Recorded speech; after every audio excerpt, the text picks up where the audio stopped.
Hello, जय Hind everyone. मैं विकास तंवर आप सभी का एक बार फिर से स्वागत करता हूं एग्जाम टॉक्स पे। और जैसा कि आप सभी को पता है, एनडीए सीडीएस एफकेट आपके आने वाले हैं जल्द ही। तो मैं ये मान के चल सकता हूं जितने भी स्टूडेंट्स ने इस वीडियो को ओपन किया है वो डेफिनेटली या तो एनडीए के लिए प्रिपेयर कर रहे होंगे या सीडीएस या फिर एफकेट के लिए 2024 में। तो मैं आपको बता दूं कि यहाँ पे हम किस तरीके से क्लासेस को आगे की तरफ बढ़ाएंगे। पहले हम टॉपिक को कवर करेंगे, उसके बाद उससे रिलेटेड प्रीवियस ईयर क्वेश्चंस या जितने भी इंपॉर्टेंट क्वेश्चंस बन सकते हैं वो सारे हम यहाँ पे करेंगे। तो जो कि आपका सपना है एक ऑफिसर बनने का डिफेंस फोर्सेस के अंदर 2024 में, वो आप मेरे साथ पूरा कर सकते हैं, जिसके अंदर मैं आपकी मदद करूंगा। जो आपका एग्जाम पोर्शन है उसके अंदर जो जीके के टॉपिक्स आते हैं, जैसे चाहे इंडियन पॉलिटी से क्वेश्चंस हो, ज्योग्राफी से या चाहे फिर आपके हिस्ट्री से। और डेफिनेटली अगर आप मेरे साथ प्रिपेयर करते हैं तो मैं इस चीज़ की गारंटी लेता हूं कि आपके एग्जाम के अंदर क्वेश्चंस नहीं रहने वाले और आपको कोई भी पेड कोर्स परचेज करने की जरूरत नहीं पड़ेगी। आप एक बार विश्वास करें और अपनी क्लासेस को रेगुलर करें। अगर आप ये वीडियो फर्स्ट टाइम देख रहे हैं तो मैं आपको रिकमेंड करूंगा कि पहले जो 3 क्लासेस हो चुकी हैं उनको देख के फिर इस वीडियो को देखेंगे तो चीज़ें आपको ज़्यादा बेहतर तरीके से समझ आएंगी और आप चीज़ों को कनेक्ट कर पाएंगे कि किस तरीके से हमारा पैटर्न है क्लासेस का और किस तरीके से हम इजीली क्वेश्चंस को सोल्व कर सकते हैं।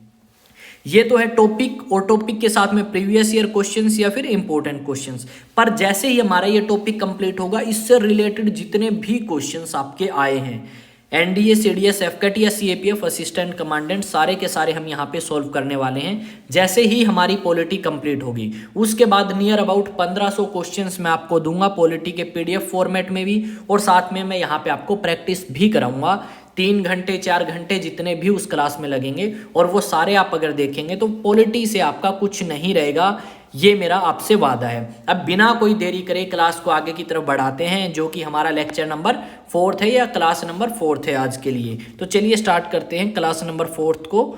अब क्लास 4 की अगर बात करें तो अब तक हमने भारतीय इतिहास के या हिस्टोरिकल बैकग्राउंड कर लिया है इंडियन कॉन्स्टिट्यूशन का, जैसे किस तरीके से कंपनी बनी, रेगुलेटिंग एक्ट ऑफ 1773 क्या था, उसके बाद पिट्स इंडिया एक्ट ऑफ 1784 क्या था। इन पे 3 क्लासेस हमने ले ली हैं, जो कि आपकी 15 से 20 मिनट के बीच में उस क्लास का ड्यूरेशन है, टोटल जो लेंथ है क्लास की। अब बढ़ते हैं नेक्स्ट की तरफ, और ये जो टॉपिक है ये आपको भाई बुक्स में भी नहीं मिलता, जो आपकी लक्ष्मीकांत बुक है। तो यहाँ से क्वेश्चन आ भी सकते हैं, तो इस करके मैंने हर एक पोर्शन को कवर करने की कोशिश करी है, और अगर क्वेश्चंस बन पाते हैं तो वो भी मैंने यहाँ पे डेफिनेटली आप सभी के लिए बनाए हैं। तो चलिए स्टार्ट करते हैं आपका नेक्स्ट। अब क्या है, ईस्ट इंडिया कंपनी जो है उसको रेगुलेट या कंट्रोल करने के लिए जो ब्रिटिश पार्लियामेंट है वो नए कानून पास करेगा, और उनका नाम रखेगा चार्टर एक्ट ऑफ 1793।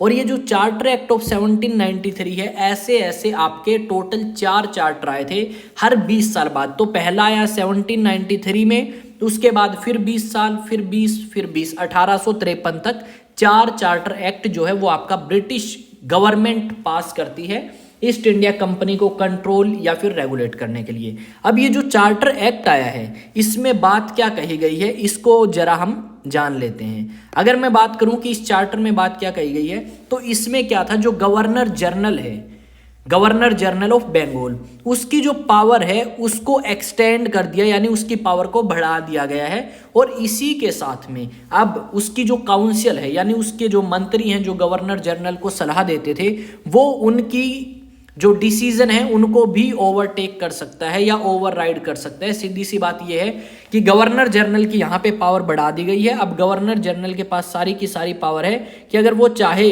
तो कोई डिसीजन जो काउंसिल ने लिया है उस डिसीजन को उल्टा भी कर सकता है, उसको चेंज भी कर सकता है, या फिर कह सकते हैं उसको माने या ना माने वो उसकी मर्जी होगी। ये जो एक्ट है इतना इंपॉर्टेंट है नहीं, पर एग्जाम में कुछ भी आ सकता है, तो इसलिए हमने इसको ऐड किया है।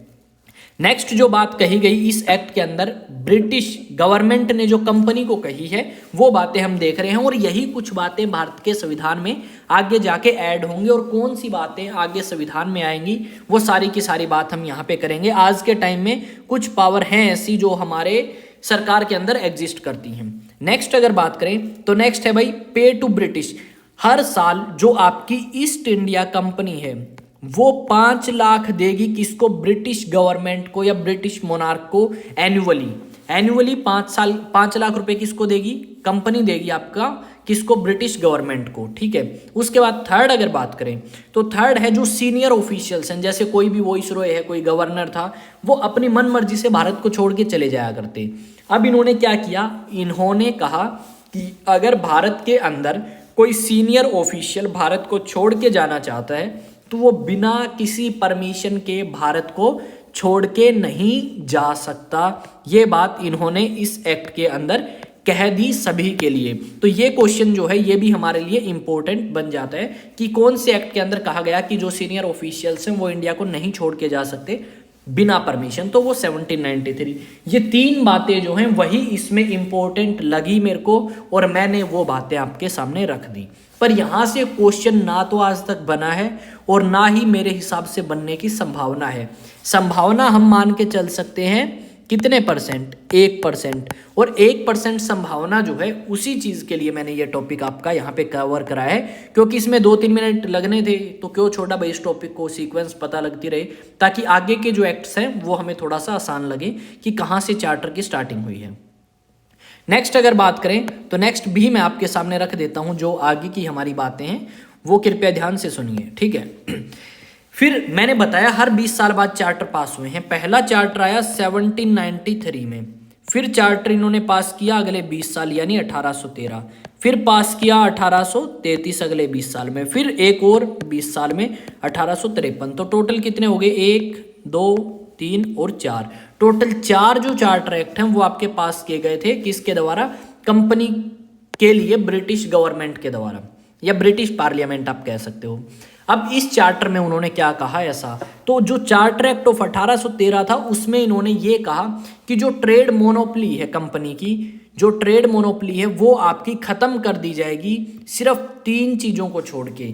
3 चीज कौन कौन सी है भाई? पहली तो है चाय, कि भारत या यूरोप के या ब्रिटेन के ईस्ट साइड में अगर कोई कंपनी ब्रिटेन की व्यापार करेगी चाय का, वो सिर्फ ईस्ट इंडिया कंपनी करेगी।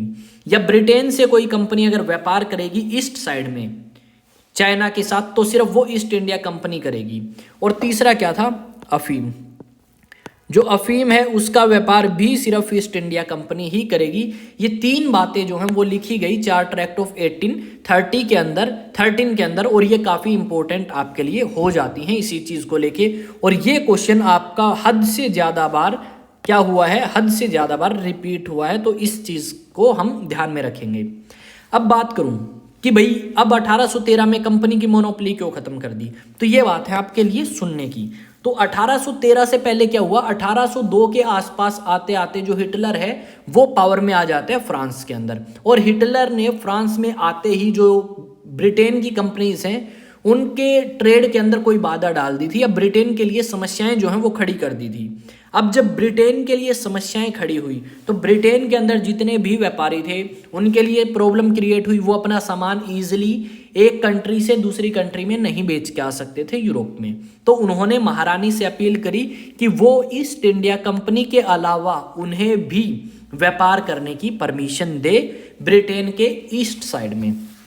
अब महारानी जो है वो परमिशन दे भी देगी। रीजन क्या है कि कंपनी जो है उसको मोनोपोली मिली थी 1600 में, और कितने साल के लिए मिली थी भाई? वो मिली थी 200 सालों के लिए, यानी 1800 में वो मोनोपोली खत्म हो जानी थी और हो चुकी थी। तो इस करके महारानी को भी ज्यादा प्रॉब्लम नहीं हुई।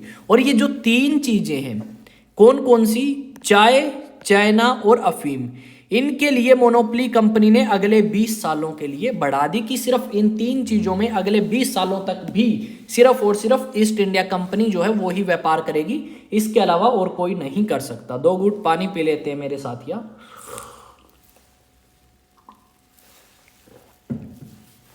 ठंड है, गर्म पानी पीते रहें भाई, गला साफ रहेगा। नेक्स्ट पॉइंट क्या कहा इस एक्ट के अंदर, इस अधिनियम के अंदर? आई होप भाई चीजें सभी को समझ आ रही होंगी। किसी को किसी भी प्रकार का डाउट है तो पूछ सकता है, ठीक है। और अब आगे करते हैं पॉइंट को। मेरे को कुछ ध्यान आ गया था, जय बाबा की वो है ना एक, क्या बोलते हैं उसको यार, यूट्यूब या इंस्टा पे काफ़ी ट्रेंड कर रहे हैं वो, ठीक है, जो भी हो उसका नाम मेरे को ध्यान नहीं अभी। नेक्स्ट है granted permission to Christian missionaries.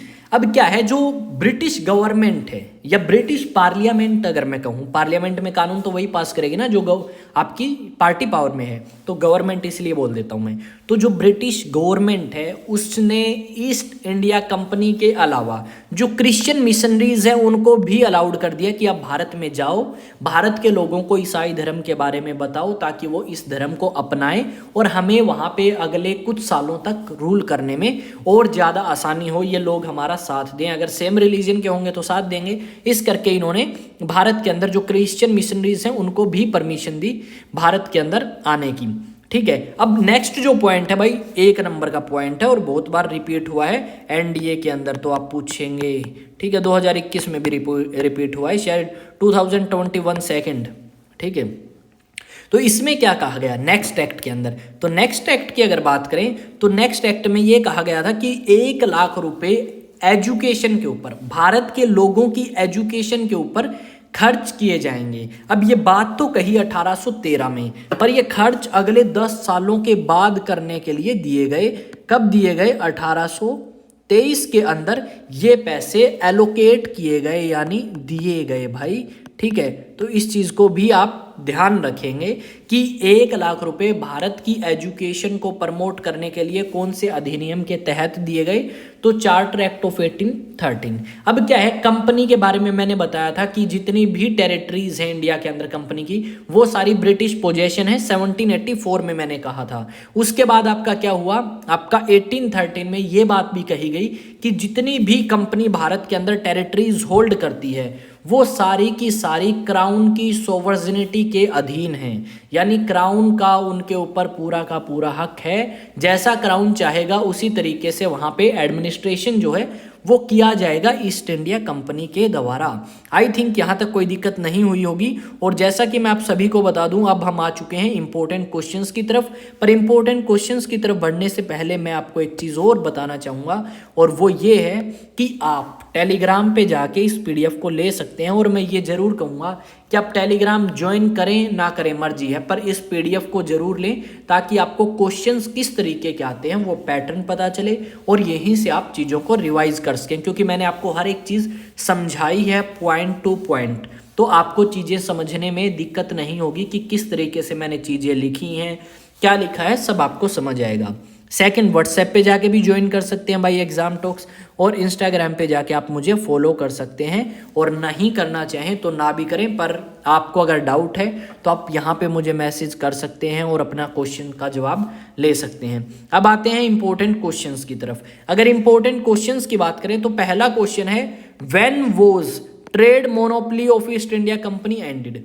अगर सिर्फ इतना क्वेश्चन आए, ठीक है, और अगर 1833 ऑप्शन में ना हो तो हम ऑप्शन क्या लगाएंगे भाई, हम ऑप्शन लगाएंगे 1813। अगर वो कह दे when was trade monopoly of East India Company ended except tea, China and अफीम, तो हम 1813 करेंगे। और अगर ऑप्शन में ये नहीं हुआ तो भी 1813 करेंगे। अगर दोनों ऑप्शन में है तो हम इसके साथ जा सकते हैं, तो हमारा ऑप्शन नंबर ए जो है वो आएगा। तो मैंने बता दिया है क्यों 1833 क्यों करा, या फिर यहाँ पे कंप्लीटली लिख दे तो भी हम 1833 के साथ जा सकते हैं। ये है हमारा फर्स्ट क्वेश्चन जो कि मैंने पॉइंट्स के अंदर आपको बताया है और यहाँ से क्वेश्चन आया है, ये इस करके मैंने इस पॉइंट को लिया है। नेक्स्ट क्वेश्चन भी रिपीट हुआ है, तो नेक्स्ट क्वेश्चन भी अपन ने लिया है भाई। इसमें कहा गया है कौन से एक्ट के तहत, according to which act East India Company granted ₹1 lakh for education in India. कौन से एक्ट के तहत ईस्ट इंडिया कंपनी ने भारत में 1 लाख रुपए एजुकेशन के लिए दिए, तो भाई इसका जो आंसर है वो क्या आएगा, ऑप्शन नंबर सी जो है वो इसका आंसर आ जाएगा। यहाँ पे 1 लाख रुपए एजुकेशन के लिए दिए गए, पर एलोकेट कब किए वो मैंने अभी बताया है, रिसेंटली 1823 में कंपनी को पहली बार ये रकम जो है वो हासिल हुई और उन्होंने भारतीयों की शिक्षा के लिए इसे खर्च किया।